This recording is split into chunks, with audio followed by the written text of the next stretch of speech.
Welcome to ప్రజా TV Telugu. ప్రతి క్షణం ప్రజాక్షేమం కోసం.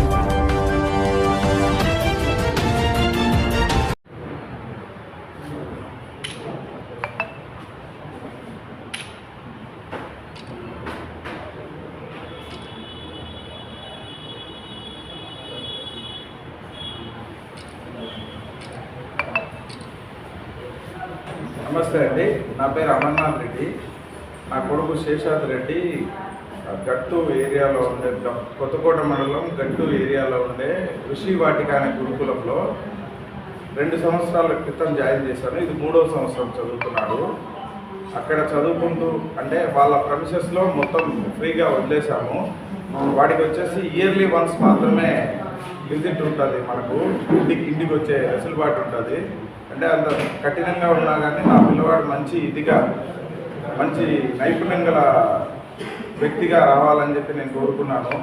ఆ గురుకులంలో 7వ తారీఖు జరిగిన ఒక దురదృష్టకరమైన సంఘటన నా కుమారుడి కుడికన్ను చూపు కోల్పోయేటట్టు చేసింది. ఈ విచక్షణారహితమైన పనికి ఆ పని చేసిన వ్యక్తి ఎవరు అని విచారించగా అక్కడే పనిచేస్తున్న బోధనేతర సిబ్బంది వెంకటేష్ అనే వ్యక్తి నా కొడుకుని ఫీజు ఇంకా చెల్లించలేదనే ఒక నెపంతో పదే దాడి చేస్తూ వచ్చాడు. 7వ తారీఖు వచ్చేసరికి నా కొడుక్కి కుడికన్నుకి రాయితో పెట్టి గట్టిగా కొట్టడంతో తీవ్ర రక్తగాయమై రక్తస్రావమై స్పృహ తప్పి పడిపోతే వాళ్ళ సొంత వైద్యం చేసి కన్నును నొక్కి అక్కడే ఉండే కన్నుగుడ్డులోంచి వచ్చే జెల్ కింద అక్కడే పడిపోతే ½ గంట తర్వాత నాకు ఇంటిమేషన్ ఇచ్చి తిరుపతికి తీసుకొస్తున్నామని చెప్పి తిరుపతిలో నాకు అక్కడ కానీ తప్పుడు ఇన్ఫర్మేషన్ ఇచ్చి హాస్పిటల్లో జాయిన్ చేయించేసి నాకు హ్యాండ్ ఓవర్ చేసేసి వాళ్ళకి ఏమీ సంబంధం లేనట్టు వెళ్ళిపోయిన తర్వాత ఏందయ్యా ఇది ఏం జరుగుతుంది, ఇలాంటి పరిస్థితిని నా కొడుకు కల్పించారు మీరు అని చెప్పి గురుకులం దగ్గరికి వెళ్ళి సానుకూలంగా మనం వాళ్ళతో చర్చలు జరిపితే వాళ్ళు నా మీద దాడి చేయించడానికి చుట్టుపక్కల ఉన్నటువంటి కొంతమంది వ్యక్తులను పోగు చేసుకొని రిటర్న్ నా మీద ఇది చేయాలనే తప్పుడు ఆరోపణలు చేస్తున్నారు. నేను నా కొడుకు కంటి చూపు కోసం భవిష్యత్తులో అవసరమయ్యే ఏ రకమైనటువంటి కాంపెన్సేషన్ అయినా సరే నేను కోరే హక్కు ఉంది. కానీ నేను ఏం చేశాను, నా కంటి చూపుకి అయ్యే ఏదైనా సరే మీరు చేయాలి అని అంటే వాళ్ళు మేము చేయము, మీకు ఎందుకు చేయాలి, మీరెవరు అసలు, మీరు మా గురించి కానీ మా ట్రస్ట్ గురించి కానీ ఎక్కడైనా చెప్తే మీ ప్రాణాలు తీస్తాం జాగ్రత్త అని చెప్పి నన్ను థ్రెటన్ చేశారు. అట్ ది సేమ్ టైం అక్కడ ఏం జరిగింది అని నా బిడ్డను కానీ థ్రెటన్ చేశారు.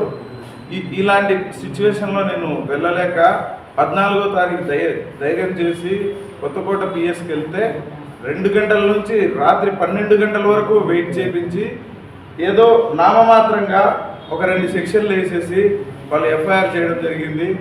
కంప్లీట్గా పోలీస్ వ్యవస్థ అనేది వాళ్ళకు సరెండర్ అయిపోయారు. నాకు ఎలాంటి ఇది చేయట్లేదు. వాళ్ళు తీవ్రంగా నన్ను బెదిరించడం జరుగుతుందన్నమాట. అక్కడ ఏంది నువ్వేం చేస్తున్నావు, ఇక్కడ దౌర్జన్యం చేస్తున్నావు, 2 గంటల నుంచి 12 గంటల వరకు ఉంటే నన్ను హింసించినట్టు అవుతుంది కానీ నేను దౌర్జన్యం చేసినట్టు ఎలా అవుతుంది? ఇలాంటి దురదృష్టకరమైన సంఘటనను మళ్ళీ అదే పాఠశాలలో పునరావృతం కాకుండా తగిన చర్యలు తీసుకోవాలని, దట్టు పాఠశాలకు సంబంధించి NIOS national institute of open schooling అనే విధానంలో నడుస్తుంది. No safety measures are using, safety measures ఏవి వాళ్ళు పాటించట్లేదు. అది ఒక అడవిలో ఉంటుంది, దానికి ఒక సీసీ క్యామ్ లేదు, ఒక సెక్యూరిటీ గార్డ్ లేదు, ఒక 5 మంది వ్యవస్థాపకులు ఇది చేసుకొని ఒక ట్రస్ట్ నుంచి ఫండ్స్ అన్నింటినీ ఇది చేసుకొని పిల్లల దగ్గర నుంచి ఫీజుల రూపంలోగానే టార్చర్ పెట్టి మరి ఇది చేస్తూ ఆ విధంగా నా కొడుకు యొక్క కన్ను పోవడానికి కారణమైన గురుకులం యాజమాన్యం మీద గురుకుల సిబ్బంది వెంకటేష్, తర్వాత GS రాజు గారు, రాఘవరావు గారి మీద నన్ను థ్రెటన్ చేసినారు. నా ప్రాణాలకు కానీ ముప్పు ఉంది. ఈ పోలీసులతో కానీ నాకు ఎలాంటి ముప్పు అయినా ఉంది. ఎందుకంటే మీ ఇష్టం వచ్చింది చేసుకోండి, నాకు నచ్చిన కేసే నేను కడతాను అని చెప్పి నిన్న పోలీసు వారు కానీ నన్ను థ్రెటన్ చేయడం అయింది. వీళ్ళందరి వల్ల నా ప్రాణాలకి నా బిడ్డ ప్రాణాలకి ముప్పు ఉందని చెప్పి మీడియా ముఖంగా నేను తెలియజేసుకుంటున్నాను. రిషి వాటిక గురుకులం సార్. ఇది వేదవ్యాస భారతి ట్రస్ట్ ఆధ్వర్యంలో నడుస్తుంది సార్. ఎన్నో క్లాస్ కంప్లైంట్లో డీటెయిల్. ఎన్నో క్లాస్ నుంచి ఉన్నాడు మీ అబ్బాయి అక్కడ? మా బాబు ఇది 3rd ఇయర్ సార్. అక్కడ ఎన్నో తరగతి చదువుతున్నాడు?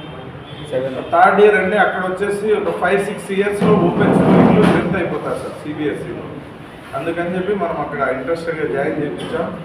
తర్వాత వాళ్ళు అక్కడ మేనేజ్మెంట్ అనేది కమర్షియల్ అయిపోయింది సార్.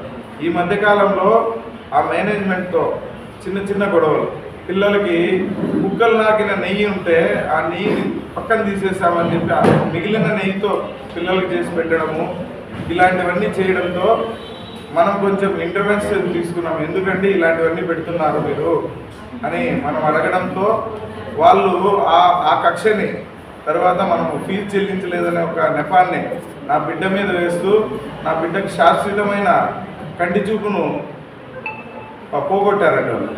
ఎక్కడున్నాడు పిల్లలు? ఇంటి దగ్గర ఉన్నాడు సార్.